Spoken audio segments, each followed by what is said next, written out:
Le scénario panier abandonné est le grand classique pour les sites e-commerce. Et pourtant, comme le dit Steve Jobs, faire simple est sûrement l'objectif le plus sophistiqué au monde.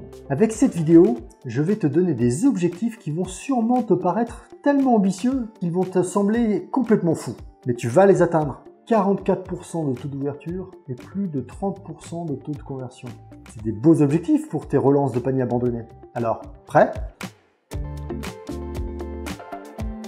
Je suis Stéphane Coulot, je suis le fondateur et le président de Webmécanique.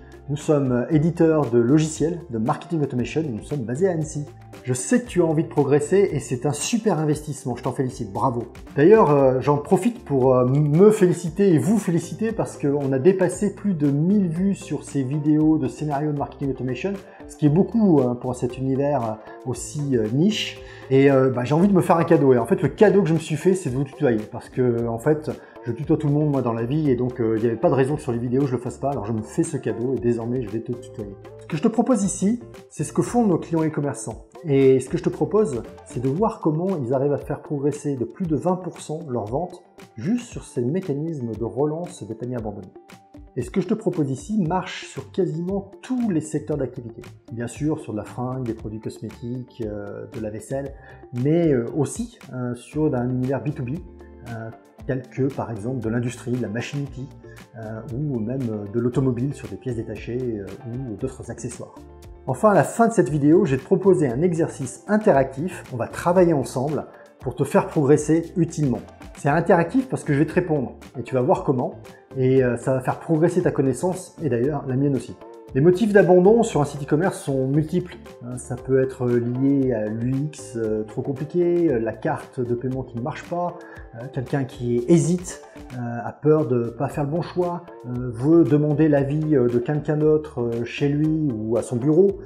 Bref, il y a de multiples raisons liées au site, liées au comportement, liées à la réassurance, qui font qu'un bon nombre d'internautes en fait ne vont pas aller au bout de la démarche. Et oui, effectivement, sur un site e-commerce, c'est beaucoup moins difficile d'arrêter un achat en cours de route. On imagine difficilement au supermarché quelqu'un arriver avec un caddie plein et puis finalement le laisser en plein milieu du supermarché pour repartir. D'ailleurs, ça arrive quasiment pas. Alors que sur un site e-commerce, il n'y a vraiment rien de plus simple et puis il y a plein de facteurs qui font que vous allez avoir un élément qui va vous perturber dans votre achat. D'après la FEVAD, la Fédération des e-commerçants, c'est près de 70% des paniers qui sont abandonnés. C'est juste énorme. Pourtant, sur ce nombre, 4 sur 10 ont bien une réelle intention d'achat. Ils n'ont pas simulé quelque chose. Ils étaient bien partis avec l'intention d'acheter. Donc il est important de rattraper le coup très rapidement. Et vous voyez là que vous avez un potentiel qui est juste énorme. Et souvent, en fait, il manque juste un petit quelque chose. Ce petit quelque chose, c'est le relationnel. C'est ce qui fait qu'en magasin, quelqu'un essaierait de vous convaincre, répondrait tout de suite à votre inquiétude pour vous permettre de passer à l'achat, à la caisse, avant que vous partiez. Et même quand vous partez d'ailleurs, il serait capable de vous rattraper. Et ça, en e-commerce, ça s'appelle des campagnes automatisées. Et c'est super important parce que toi, tu passes énormément de temps à optimiser toutes les parties de ton site, les photos pour qu'elles soient plus légères, le SEO, les pubs, voilà, plein d'éléments sur lesquels tu passes énormément de temps, sur lesquels tu as investi beaucoup et de temps et d'argent et d'énergie et tu achètes des logiciels pour t'aider, etc. Et en fait, c'est ballot parce que tout ça, et à la fin, il y en a quand même 70% qui ne vont pas concrétiser, mais que tu pourrais rattraper. Donc c'est pour ça que c'est important et je veux te convaincre d'aller sur ces campagnes automatisées parce que c'est là où tu vas réaliser ton potentiel. Tout ce que tu auras fait, tout ce que tu auras investi en amont va enfin être hyper rentable. Parce que bizarrement, c'est aussi un moment pour te différencier des autres. La plupart des sites finalement se ressemblent vachement jusqu'à la concrétisation du panier d'achat. Le cycle est à peu près similaire sur tous. Et là où tu vas pouvoir te différencier, c'est justement sur l'accueil du client, la façon dont tu le relances, la façon dont tu lui parles. D'ailleurs, c'est vrai aussi s'il a concrétisé son achat. Juste pour te convaincre de l'intérêt, d'après la FEVAD toujours, c'est près de 25 milliards d'achats qui ont été réalisés dans le monde sur l'e-commerce au premier trimestre de 2020. Tu imagines que si 70% des paniers n'ont pas été concrétisés, ça se chiffre en milliards la somme qu'on peut récupérer sur ces sites. Alors évidemment, ce sont des informations un peu macro, mais tu peux faire une règle de 3 pour ton propre business. Alors, il y a des entreprises qui se lancent aujourd'hui, qui lancent des solutions pour rattraper ses clients, qui utilise même de l'IA, de l'intelligence artificielle, pour estimer quels sont l'ensemble des contacts sur lesquels ça vaudrait le coup d'aller. C'est super et ça marche. Mais avant d'aller faire du prédictif, avant d'aller investir sur des solutions qui ne sont pas les tiennes, moi ce que je te propose c'est de faire des choses assez simples sur des mécanismes en plus qui vont t'appartenir.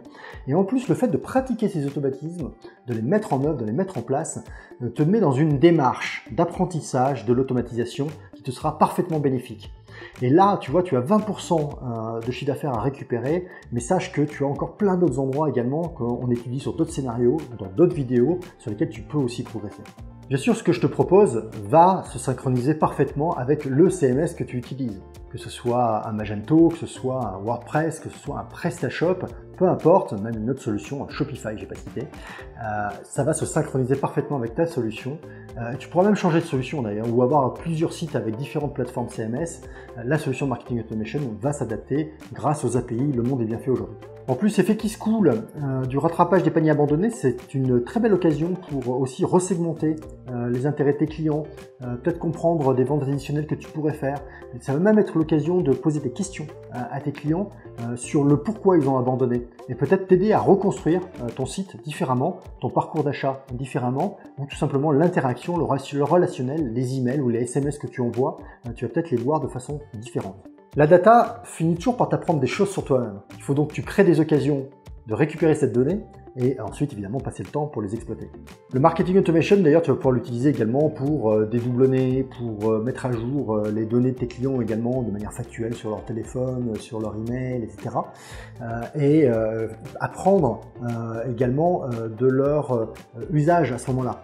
Si tu vends des vêtements à la fois pour adultes et pour enfants, eh bien selon que la personne soit arrivée pour un t-shirt enfant ou pour un cadeau féminin alors que c'est une personne masculine, etc. C'est des très belles occasions finalement aussi peut-être de faire de l'upselling, de la relance accompagnée d'un autre message complémentaire à celui que tu voulais envoyer. Mais ça, c'est un autre objectif que tu pourras travailler également. Je te donne également quelques clés et quelques chiffres qui vont te montrer la pertinence de travailler sur l'abandon de panier. C'est Sales Cycle, une boîte américaine de consulting sur l'e-commerce, qui nous dit que 34% des paniers abandonnés proviennent du fait d'un problème sur le paiement. 23% abandonnent parce qu'ils sont obligés de créer un compte. Et enfin, 18% abandonnent tout simplement parce qu'ils vont aller voir les prix ailleurs. Alors je te propose maintenant de rentrer dans le vif du sujet, dans le scénario de Marketing Automation que tu vas pouvoir utiliser pour faire cette relance de panier. Évidemment, ça commence par installer un tag sur chaque page de ton site e-commerce et évidemment sur les pages liées au cycle d'achat jusqu'au panier. L'opportunité qui est arrivée à toi, le contact, ton client, ton prospect, doit t'avoir laissé à un moment donné un email, un contact. Donc effectivement, il faut qu'il soit arrivé sur le panier d'achat en t'ayant laissé déjà cette information, soit bien en amont, soit dès la validation de son panier d'achat avant de passer sur les choses un peu plus intrusives comme mettre la carte. Le trigger qui va se déclencher automatiquement, en fait, c'est lorsque la personne aura été jusqu'au panier d'achat et n'aura jamais passé la commande, n'aura jamais appuyé sur le bouton qui va permettre de décider que cette commande est activée. À ce stade, ça ne sert à rien d'aller envoyer un premier email avec une promo ou quelque chose qui va dégrader en plus ton image, te faire passer pour un marchand de tapis et en plus baisser ta marge inutilement. Parce qu'en fait, la première étape, c'est de valider la raison. Et souvent, c'est un problème de réassurance. Tu vas pouvoir peut-être le déterminer d'ailleurs avec des enquêtes que tu pourras passer, mais savoir si les gens statistiquement abandonnent pour une raison pratico-pratique, je sais pas, un problème avec la carte bancaire ou autre, parce que c'est un problème de confiance, un problème de réassurance immédiat. Et ça, tu vas pouvoir le traiter dans le premier email. Et en fait, c'est d'abord un travail de rhétorique que tu vas devoir faire sur ce premier email qui va traiter ces objections, qui va peut-être lier même au comportement qu'auront eu les gens au préalable avant d'arriver à ce stade du panier d'achat. D'ailleurs, je te file un petit tips. Dans le premier email, tu peux mettre l'image du panier d'achat que la personne a abandonné avec les photos des produits. C'est un engagement émotionnel assez fort. Tu lui rappelles ce qui lui avait fait envie et c'est un critère d'engagement. Tu peux aussi y ajouter les 5 bonnes raisons pour lesquelles d'autres gens ont fait ce choix d'acheter ces produits ou d'acheter ces équipements ou de prendre ces services. C'est là aussi un acte de réassurance. C'est comme si quelqu'un était passé dans la rue en disant « Ah ouais, moi j'ai eu le même et vraiment j'en suis super content ». Et ça, vraiment, ça réassure et ça peut convaincre de passer à l'achat à ce moment-là et de ne pas louper la fenêtre. Tu peux mettre un troisième élément, c'est un élément de temps. pour profiter d'une situation où tout simplement dire il m'en reste tant en stock et si tu le fais pas maintenant, ton choix, demain il n'y aura peut-être plus rien. En revanche, si après ce premier email, alors qui peut intervenir quelques minutes ou quelques heures après panier d'achat, attends pas trop longtemps quand même, tu peux renvoyer un deuxième email qui dit écoute, tu me manques, j'ai pas vu de concrétisation de ton achat et j'ai envie de t'aider.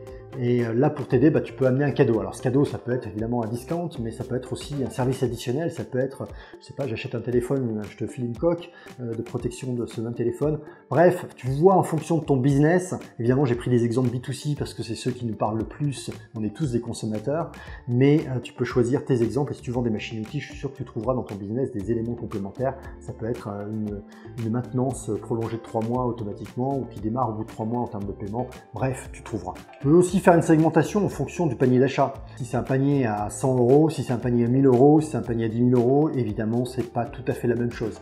Donc là aussi, ça va dépendre de ton contexte, ça va dépendre de ton business. Tu peux même proposer d'ailleurs à ce stade-là une notification. Si c'est un panier à 10 000 €, franchement, ça vaut le coup que quelqu'un appelle, soit un centre d'appel sur lequel tu as automatisé la démarche, soit un ingénieur d'affaires ou un ingénieur commercial chez toi qui va traiter cette commande. Moi, je l'ai fait sur des sites au démarrage. C'est pas forcément des gros paniers, mais j'avais pas beaucoup de moyens non plus.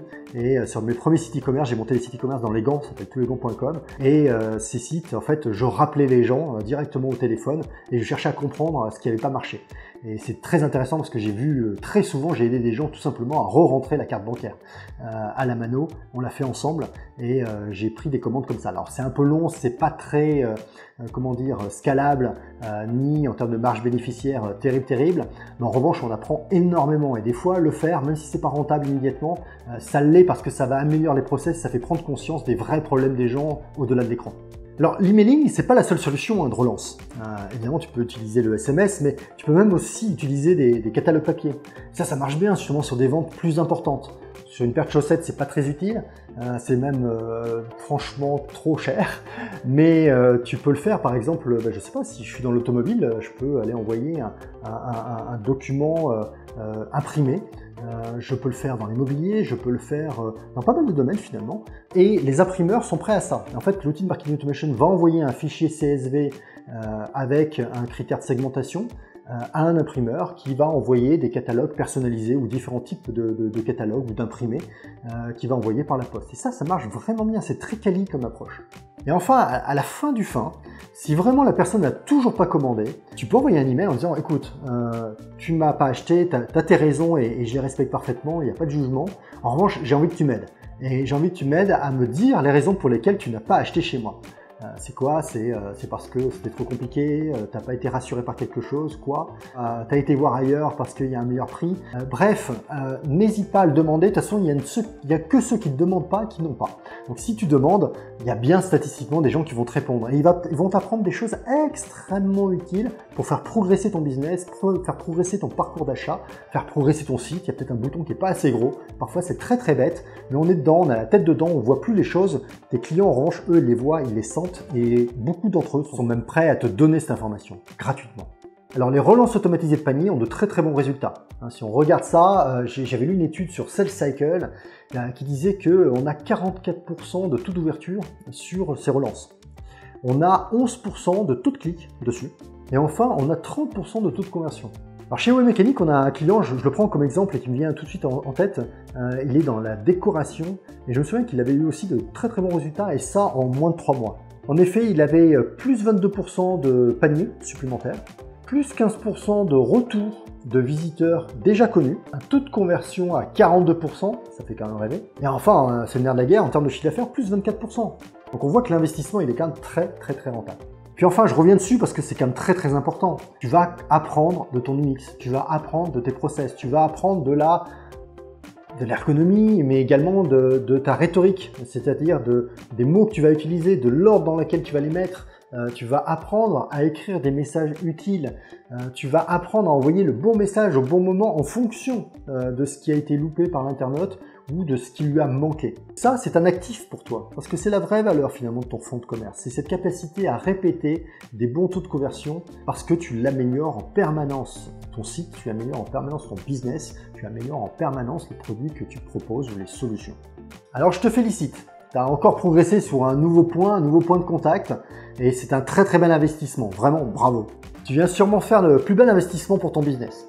D'ailleurs, si tu veux faire un autre investissement qui t'est très utile, c'est celui d'acheter ce livre. Je le propose sur chaque vidéo, mais franchement, pour 20 €, tu as une mine d'informations sur comment mettre en place tes campagnes d'emailing, de marketing automation, comment automatiser ton entreprise, comment qualifier tes points de contact, comment engager, réengager tes clients. On a écrit ça avec Gabriel Debuschwebel de l'agence 1 minute 30 et franchement, pour 20 €, ça vaut le coup. Donc, lalibrairie.com, fnac.com, etc.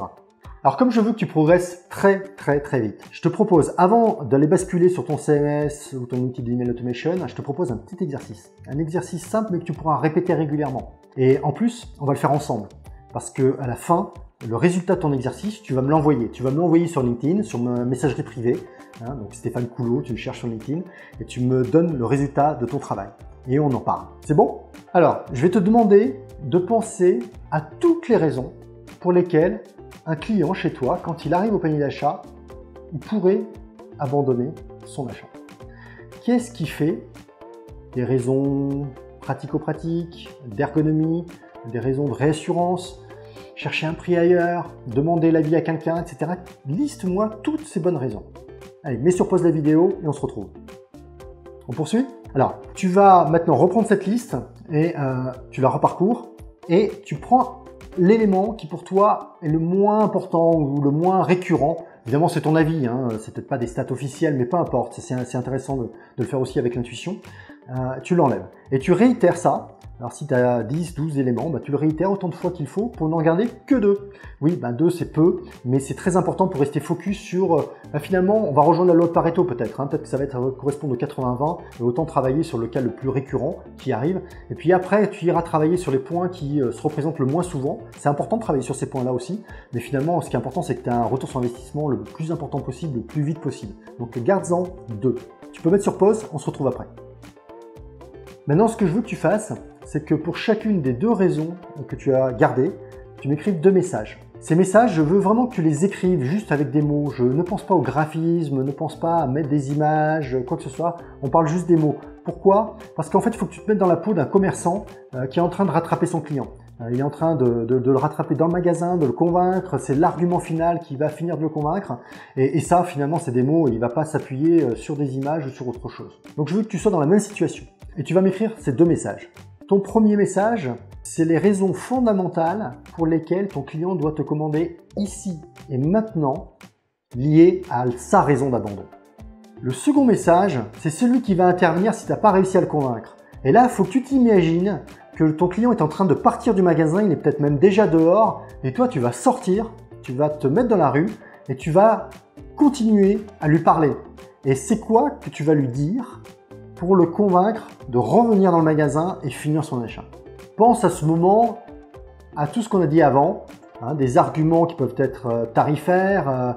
Pense un peu au camelot aussi sur un marché, qui des fois finit toujours sa vente par et en plus je vous donne un linge en plus et pas pour 100, pas pour 50, pour 40. Bon bref, tu n'es pas obligé d'aller jusque là, mais tu peux penser des tas de mécanismes comme ça qui fonctionnent. Finalement, je suis sûr que tu l'as déjà vécu dans ta vraie vie en plus, que ce soit toi en tant que consommateur ou même toi quand tu vends, selon dans la situation dans laquelle tu es, si tu as un magasin en physique ou si tu as une usine. Bref, tu trouveras. Voilà, c'est tout. Maintenant, si tu veux que je te donne mon avis sur ton travail, tu me contactes sur LinkedIn, tu me l'envoies en messagerie privée et on en reparle. Pour moi, c'est une excellente occasion de converser avec toi, de comprendre mieux ton business et en plus de m'enrichir de tes expériences. Maintenant, il y a une vidéo que j'ai envie vraiment que tu regardes. C'est la numéro 1, c'est la première que j'ai conçue dans cette série et qui va t'intéresser. Elle est tout à fait complémentaire de ce que tu es en train de regarder et sur lequel tu as appris et sur le quoi tu vas progresser, c'est-à-dire la relance du panier d'achat. Cette vidéo numéro 1, en fait, elle traite du support client. Alors, si tu es en B2B, tu vas parler de support. Si tu es en B2C, tu vas parler plutôt de page FAQ. Bref, c'est l'endroit où tu mets toutes les questions qui sont posées fréquemment par tes clients et qui vont permettre de les rassurer liées à la livraison, liées au délai, liées à la qualité, liées à plein de choses, le retour du produit éventuellement si les gens ne sont pas contents. Bref, toutes ces bonnes raisons que tu vas mettre dans le bon ordre d'ailleurs, parce qu'elles reviennent de manière complètement récurrente. Et oui, tes pages FAQ, tu vas pouvoir t'en servir pour vendre, vraiment vendre, comme des pages marketing. Alors imagine un instant, si tu utilises ce que tu viens d'apprendre pour faire plus 20% de vente grâce à la remontée panier d'achat, et qu'en plus tu arrives à vendre avec tes pages FAQ, je pense que tu vas vraiment faire progresser ton business. Tu vas même progresser tout court pour mener d'autres business peut-être plus tard. Bref, tu n'as vraiment pas perdu ton temps aujourd'hui. Bravo pour ton investissement. Forme-toi bien, prends bien soin de toi et à bientôt.